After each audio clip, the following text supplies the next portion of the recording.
Hello viewers, welcome to দিশাস cookbook. আজকে আপনাদের সাথে অনেক মজার একটা ছোলার রেসিপি নিয়ে চলে আসলাম, যেটা একদম দোকানের স্টাইলে, দোকানের মতন মজা ছোলা রান্না, যেটা আমরা ইফতারিতে খুব মজা করে খেতে পারবো। দেখেন ছোলাটা আমি মুড়ির সাথে মাখাচ্ছি। এই পুরো রান্নাটা দেখতে হলে অবশ্যই আমার ভিডিওটা পুরো দেখতে হবে, তাহলে আপনারা জানতে পারবেন আমি কিভাবে এই মজার ছোলাটা রান্না করেছি। আর আশা করি আপনাদের ভালো লাগবে। আর যদি ভালো লাগে তাহলে আমার ইউটিউব চ্যানেলটা সাবস্ক্রাইব করবেন, ফেসবুক পেজটা ফলো করবেন, আমার সাথে থাকবেন। তাহলে চলুন দেখে নেই আজকে ছোলা রান্নার ভিডিওটা। ছোলাটা রান্না করার জন্য এখন আমি পরিমাণ মতো তেল দিয়ে দিব। দোকানের ছোলাটা কিন্তু আমরা যখন বাসায় নিয়ে আসি দেখি কত সুন্দর একটা তেল তেলে ভাব, সেটাতে কিন্তু বেশি করে তেল ব্যবহার করা হয়।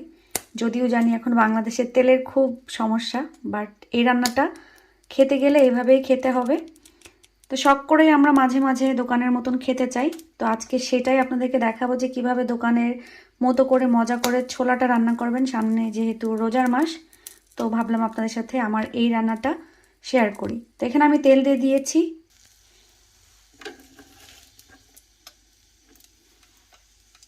এখানে আমি মিডিয়াম সাইজের 2টা পেঁয়াজ দেখেন একদম কুচি কুচি করে কেটে রেখেছি। এটাই এখন আমি গরম তেলের ভিতরে দিয়ে দিব। তেল গরম হয়ে গেছে, এখন আমি এখানে মিডিয়াম সাইজের 2টা পেঁয়াজ কুচে রাখছিলাম, সেই পেঁয়াজগুলো দিয়ে দিব।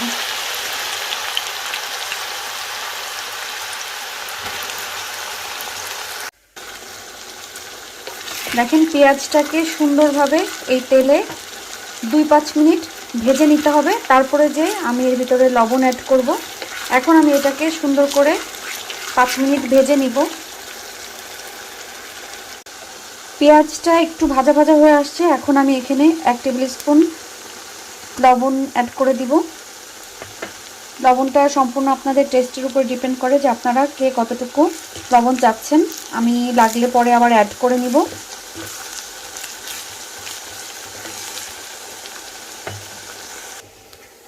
ছোলাতে দেওয়ার জন্য এখানে আমি একটা আলু, বড় সাইজের একটা আলু এরকম ছোট ছোট কিউব করে কেটে নিয়েছি, যেটা এখন আমি পেঁয়াজের ভিতরে দিয়ে দিব। যেহেতু ছোলাটা আগে থেকেই সেদ্ধ করা, এই জন্য কিন্তু মশলার ভিতরে দিয়ে বেশি সময় জাল দিয়ে আবার সেদ্ধ করা লাগে না। এই জন্য আমি আলুটা আগে দিয়ে দিচ্ছি। আলুটা পেঁয়াজের ভিতরে দিয়ে আমি একটু নাড়াচাড়া করে নিব।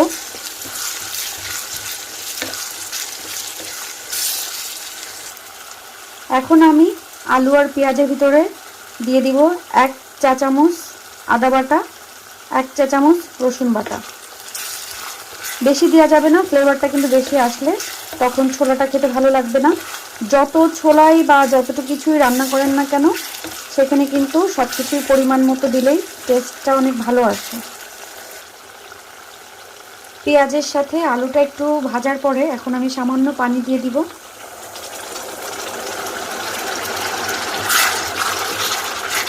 শুধুমাত্র আদা রসুন পেস্টটা সুন্দর ভাজা ভাজা হয়ে একটা ফ্লেভার আসা পর্যন্ত আমি এটাকে একটু নাড়াচাড়া করব। এখন আমি আস্তে আস্তে এর ভিতরে সব মশলা অ্যাড করে দিব। একটু ভাজা ভাজা হয়ে আসছে, এখন আমি এক এক করে সব মশলা অ্যাড করে দিব। এখানে আমি দিয়ে দিচ্ছি এই যে ধনিয়া গুঁড়াটা। এখানে 1 টেবিল স্পুন ধনিয়া গুঁড়া আছে। এখানে 1 টেবিল স্পুন জিরা গুঁড়া আছে। এখানে 1 টিস্পুন মরিচের গুঁড়া আছে, ঝালটা আপনারা আপনাদের টেস্ট অনুযায়ী দিবেন।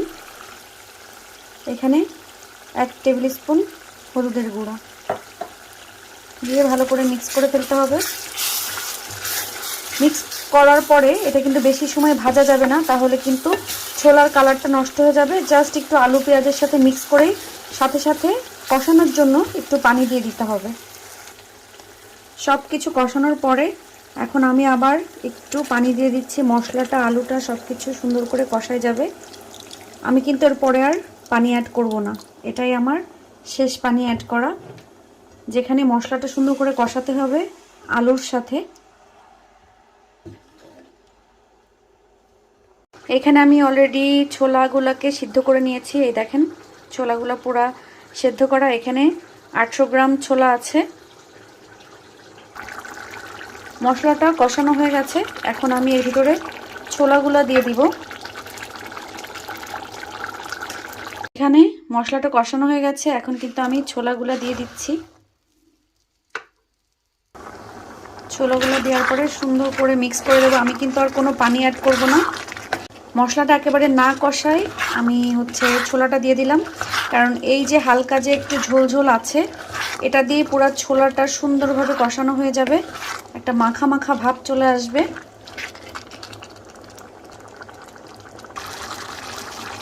ছোলার ভিতরে এখন আমি একটা তেজপাতা দিয়ে দিব, আর দিয়ে দিব ফ্লেভারের জন্য একটা এলাচ।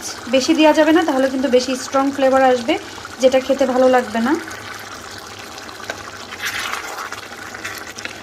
এটা কিন্তু একদম ফুল গ্যাসে, এটা কোনো জাল কমানো যাবে না, ফুল গ্যাসে এটাকে রান্না করতে হবে। এবং লবণটা টেস্ট করে আপনারা আপনাদের পছন্দ অনুযায়ী আবার লবণ অ্যাড করবেন। আর কাঁচামরিচ অ্যাড করবো আমি এখানে, কাঁচামরিচ এবং ধনিয়া পাতা, সেটা একেবারে লাস্টের দিকে,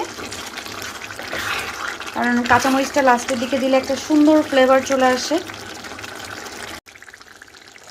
দেখেন ছোলাটা কত লোভনীয় লাগছে না? এটা দিয়ে একবার চিন্তা করেন যে ইফতারির পরে মুড়িটা মাখায় খাবেন, তখন কতটা মজা লাগবে।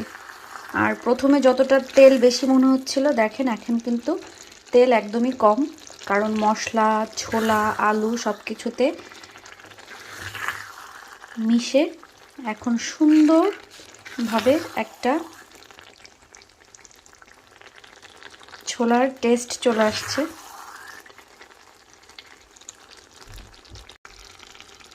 দেখেন একবার একটু ছোলাটা সুন্দর করে দেখেন।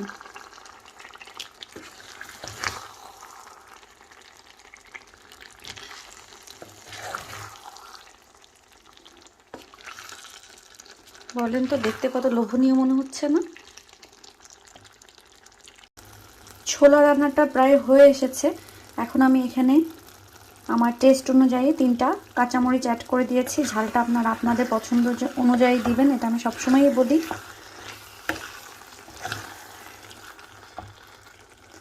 আর এখন অ্যাড করে দিচ্ছি ধনিয়া পাতা। আমি সবসময়ই বলি, এখানে কিন্তু আমি আমার ঘরোয়া রান্নাগুলো আমার দিশাস কুকবুকে শেয়ার করে থাকি, যেটা আমি আমার ব্লগ আকারে আপনাদের সামনে দেখাই, কিন্তু সেটারই আলাদা আলাদা রান্নাগুলো আমি আমার দিশাস কুকবুকে আমার শখের বশে আমি দিয়ে থাকি। ভুল ত্রুটি হতে পারে, সেটা আপনারা ক্ষমা সুন্দর দৃষ্টিতে দেখবেন। আর কেউ আমার এই রান্নাগুলো রান্না করে খেয়ে মজা পেলে অবশ্যই আমাকে জানাবেন। তা আমার ছোলা রান্নাটা কিন্তু হয়ে গেছে। এখন এটাকে আমি সুন্দর করে একটা পাত্রে ঢেলে রাখবো, কিন্তু তার আগে কি করব, আমি চুলাটা বন্ধ করে এটা নিভু জালে চুলার উপরে রাখবো। তাহলে কি হবে, সুন্দর মতন উপরে একটা তেল ভেসে উঠবে, সেটা দেখতেও সুন্দর লাগবে এবং খেতেও আলাদা একটা টেস্ট আনবে। তৈরি হয়ে গেল আমার মজাদার রোজার মাসের ছোলা রান্না। আশা করি আপনাদের অনেক ভালো লেগেছে এবং আপনারা এটা রান্না করে দেখবেন। যদি ভালো লেগে থাকে তাহলে অবশ্যই আমাকে কমেন্ট বক্সে জানাবেন যে কেমন লেগেছে মানে আমার স্টাইলে ছোলা রান্নাটা। একদম বাড়ির পাশের মোড়ের দোকানের যে ছোলা রান্নাটা, সেটার মতনই আমি চেষ্টা করেছি আজকে আপনাদেরকে রান্না করে দেখানোর। আর যদি ভালো লেগে থাকে তাহলে অবশ্যই আমার দিশাস কুকবুকটা সাবস্ক্রাইব করবেন, আমার সাথে থাকবেন। এরকম আমার ঘরোয়া রান্না নিয়ে আপনাদের সাথে সবসময় আমি হাজির হব। তো দেখেন কত সুন্দর লাগছে দেখতে। এটা দিয়ে একটা মুড়ি মাখা খাইলে কত মজা লাগবে বলেন তো? খুবই মজা লাগবে।